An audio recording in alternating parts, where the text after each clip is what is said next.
This episode is brought to you by LifeLock. Between two-factor authentication, strong passwords, and a VPN, you try to be in control of how your info is protected. But many other places also have it, and they might not be as careful. That's why LifeLock monitors hundreds of millions of data points a second for threats. If your identity is stolen, they'll fix it, guaranteed, or your money back. Save up to 40% your first year. Visit lifelock.com/podcast for 40% off. Terms apply. This episode is brought to you by Progressive Insurance. Fiscally responsible, financial geniuses, monetary magicians. These are things people say about drivers who switch their car insurance to Progressive and save hundreds. Visit progressive.com to see if you could save. Progressive Casualty Insurance Company and Affiliates. Potential savings will vary, not available in all states or situations.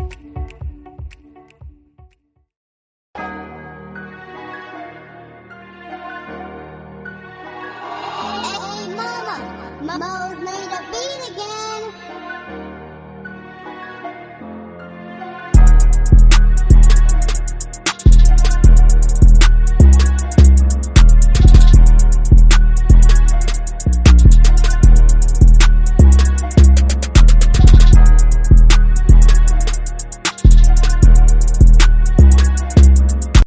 Hello. Welcome in. It's Burns for the podcast. Boy Q City here after a just terrible loss to the Raptors.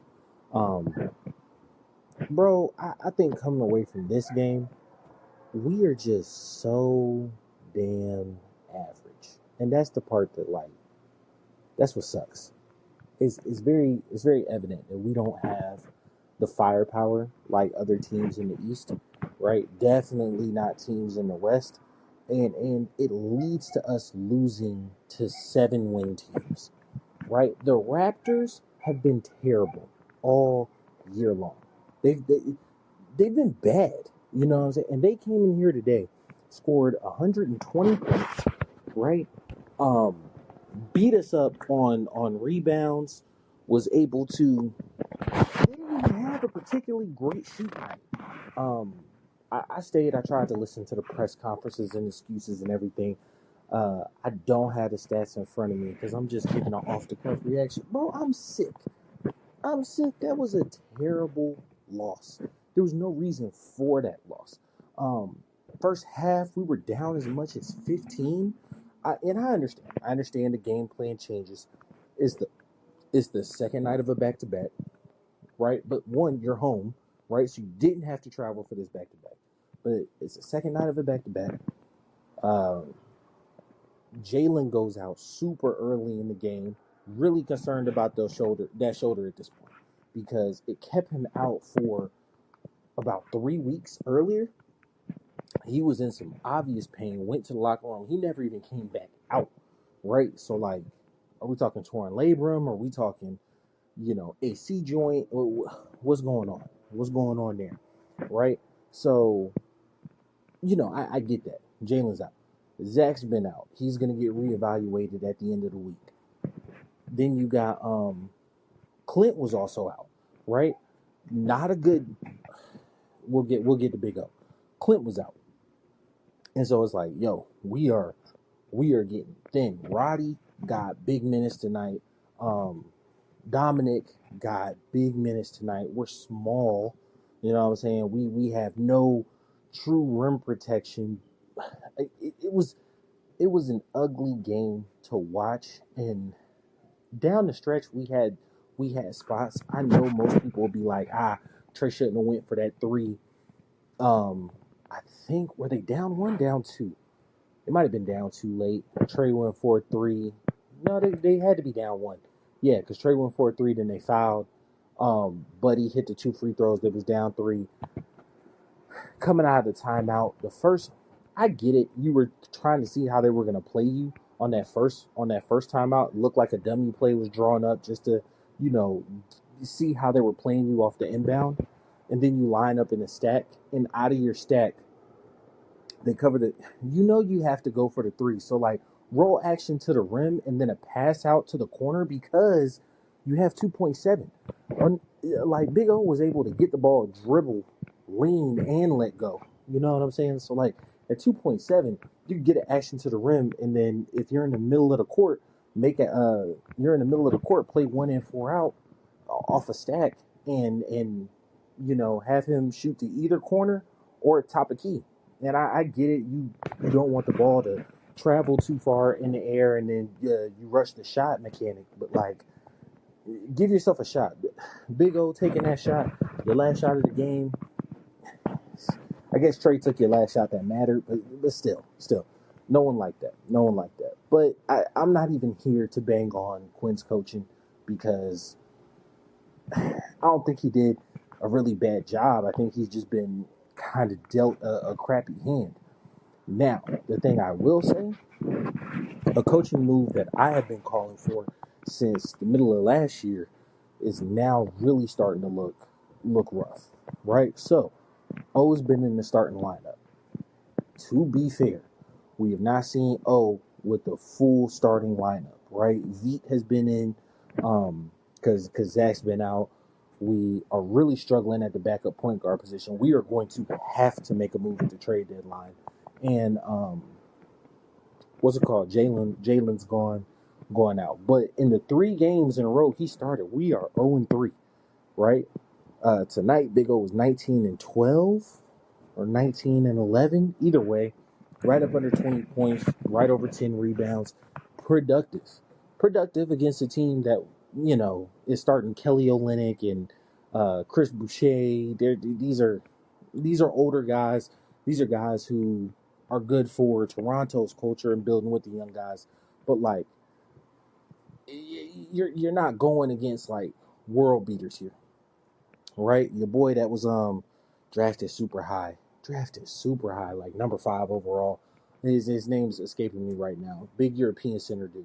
You know what I'm saying? He's on the team too. But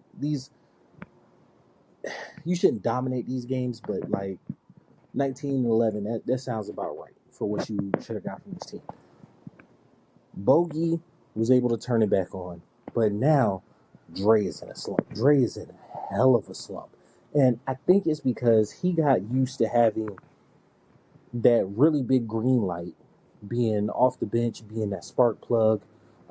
He did fall in love with the 3 a little bit. I think up until about the 3rd quarter, they put it out there that he was 0-13 in his last couple games. He hit like 2 or 3 down the stretch. You know what I'm saying? Bogey came on after being, Bogey's been god awful for about a week and a half now.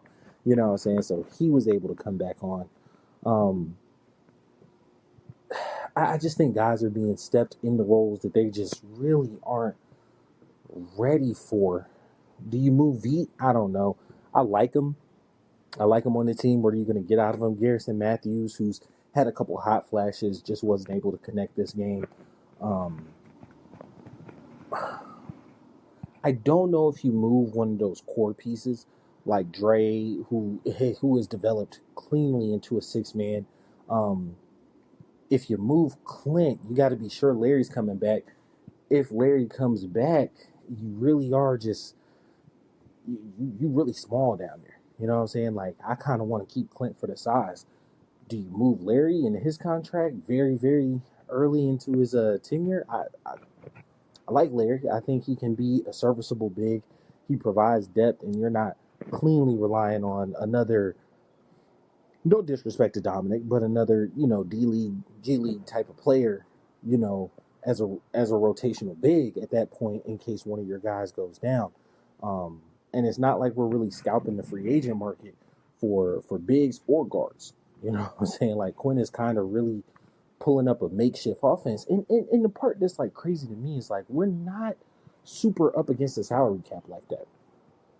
You know what I'm saying? That you can't go out and get a vet minimum big, and not to harp on it too much. But this is why the Cody Zeller being on your roster still is really, really frustrating, right? Because it's like, are we going to make a trade? He's been away for personal reasons. I get that, but he is legit taking up a roster spot, especially Kobe Buff getting out for the season.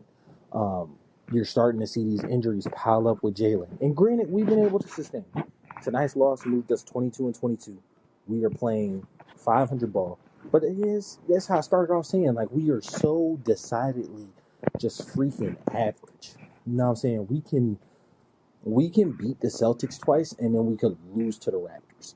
And that's the type of team that we have. Like, that's the type of team we are. And that's frustrating because, like, you expect a young team to kind of learn how to win, right? Trey's 26. You know what I'm saying? Like, yeah, I ain't saying like, oh, he's on the wrong side of 30 type thing. Like, Trey's 26, right? Jalen's 22. Risha says 19, 20, somewhere in there. Clint, he'll be gone, if not at the trade deadline by the end of the season. And they'll most likely get a free agent big. I don't see a blockbuster. They'll most likely get a free agent big. Just, like middle of the road guy. But that age is probably going to be around 26 to 29. Dyson is 22 or 23. Dyson's 22 or 23. And then Dre is about 24, 25. So, like, we're not an old team, but we're not necessarily super, super young. Like, I know there's still ways in which we have to learn how to win. It's just frustrating when you see that we have the talent and the overall ability to win. And everybody talks about that 21 run. And, if you've been listening to me for any sort of time, you know that I don't say that the bubble championship was the Fugazi one. I think the Bucks championship was, right? But by proxy, that means that 21 run wasn't as special or amazing as everybody thinks it was. And it's not popular among Hawks fans to say that, but it's true. It showed that, Trey had big playoff moments and whatnot. But I'm more so thinking about it from the terms of like our positioning in the regular season. So going into those playoffs, I'm pretty sure we were a 5 seed, if I'm not mistaken, and made it to the Eastern Conference Finals. We haven't sniffed a 5 seed in the year since then, right? Like 2 play-in rounds, 9 seed, and 9 seed, and then I think 10 seed. Yeah, 9 seed, and then a 10 seed, and we haven't sniffed the playoffs. We haven't had half the success in the regular season that we need to be considered a contender in any way, shape, or form. And it's actually pretty revolutionary that we're, playing 500 ball right now, considering we had the number 1 pick. And people are like, oh, we had bad odds and we stole the number 1 pick. Yeah, but we were a 10 seed last year. You know what I'm saying? And I think 40 and 42, a couple games under 500. So, like, that's what we're trending to this season. No improvement year over year. It's frustrating. It is frustrating. And it just average. Very, very average. And that's the team that we have right now. Sorry, this one wasn't as upbeat. Hopefully I'm touching these fans in Australia that came to see Dyson. Trust me, I talk about Hawks all the time. Really tapped in with the team. Love to hear from you guys and whatnot. If you're listening to this on the Spotify, follow on the YouTube at BOAF Media on all platforms. But BOAF Media allows you to get the live as soon as this drops before, put the edits together and whatnot. And then all the games, reactions for the week, drop on, put them all together, drop them on Saturday. So appreciate y'all. It's been your boy Q City, and I'm out. Peace.